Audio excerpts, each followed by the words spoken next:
It's Saturday, May 21st, 2022. Time for another Fireside chat with Dizzy and with a little fuzzy puppy dog, Callie. I just soon not have her jump on my lap because it's hot out here. I don't really need a fire, but I am spending extra time out here tonight. I'm going to be just chillaxing for a bit. So, yeah, I got the fire going, and I think it's the biggest stump that I had, piece of stump. I got a fire started around it, and it caught on fire. So I don't know if it'll actually all burn up before I leave or not. So I'm keeping an eye on it, and that's doing pretty good burning. It didn't take me much to get the fire started, and once I had the fire started, that caught pretty much immediately. I had some stuff on the far side that I had picked up when I was cleaning in the field and getting ready to mow, and without me doing anything to that caught as well.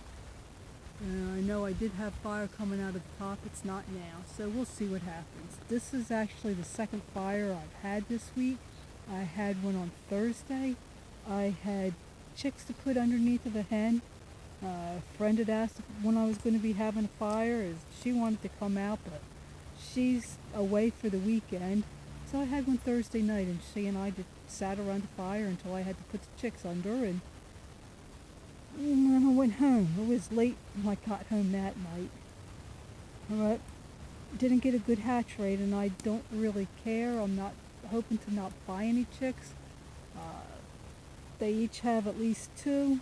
I still have a few that hatched out a little bit later, and they will be coming out probably tomorrow night. The one, I don't know if it's going to make it or not. But the other three look to be doing pretty good. I will be putting them in a brooder tomorrow with a little bit of food and water to make sure that they're ready to come out. And don't have any more going broody.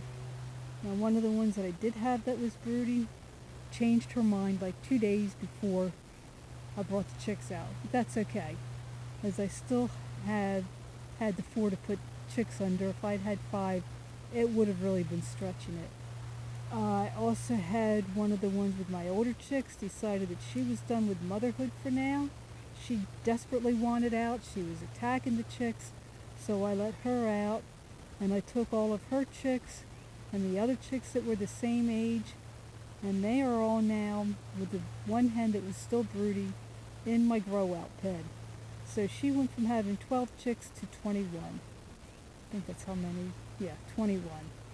And she seems okay with them. It took her a little bit to get used to having these extra chicks, but she seems to have accepted them. I'm not letting them out for a few more days and see how they do and have all of them out. The fire's doing really good.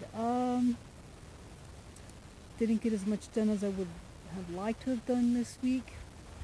I got some stuff done at the house, but I had phone calls to make. I'm still feeding for a friend of mine who's not been doing good, and her husband hasn't been doing good. I fed, Monday, Wednesday, Thursday, and Friday this week. Next week I've got to feed Tuesday, Wednesday, Thursday, and Friday, I believe. So it's a little bit extra in my days. I was able to get a hold of people that pay my husband's pension. Hadn't known how to contact them. Finally got something in the mail saying that they had deposited his pension in the checking account, and it had the phone number on it. But unfortunately, since he's died, and even though I will get his pension, they have to take that money back. But like I said, I will be getting it. It'll just be issued in my name, and that will be going straight into my checking account. I did go to the bank on Monday.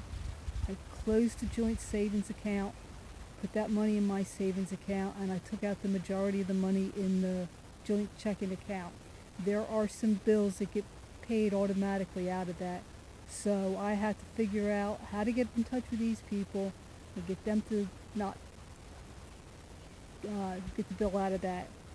Contacted the electric company, took my husband's name off the account, and of course, since my name was never on the account, then they charge you, I think it's $250 deposit as a new account, which I think is stupid, but it is what it is. And I had to pay the electric bill still. My husband never paid it in April. That's how sick he was.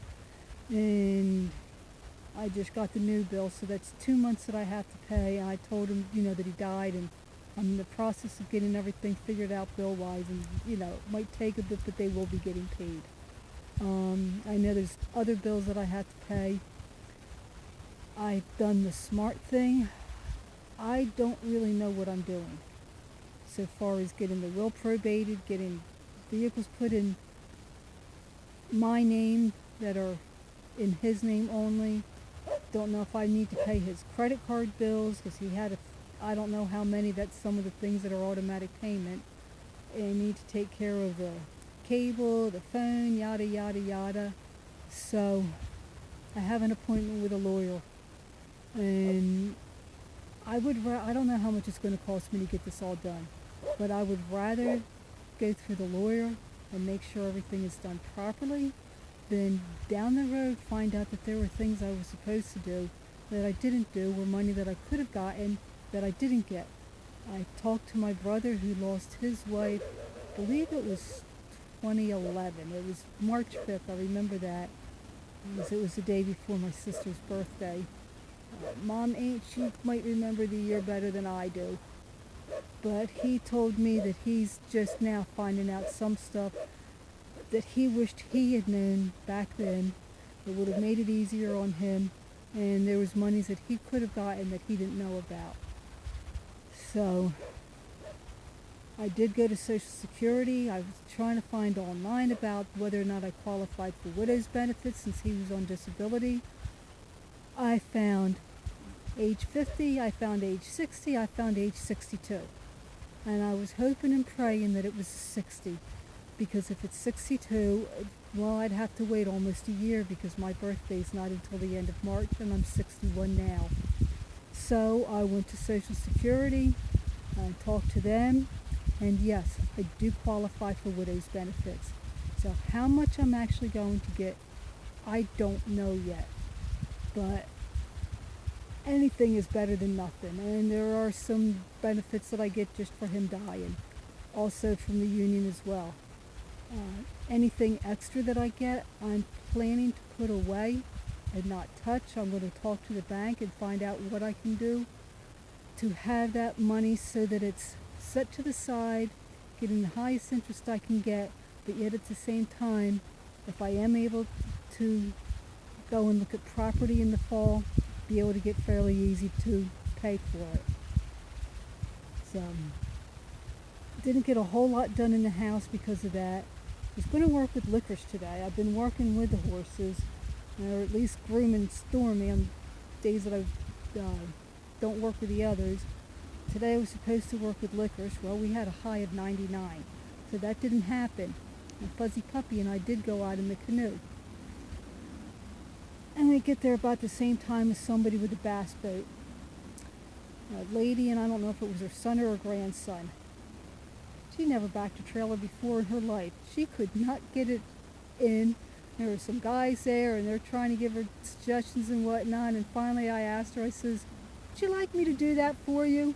And she said, "Yes." And so I had her get in on the other side so she could see what I was doing, and told her what I was doing. She was trying to use the mirrors. I told her, I says, "You're not used to doing this." I says, "Don't use the mirrors."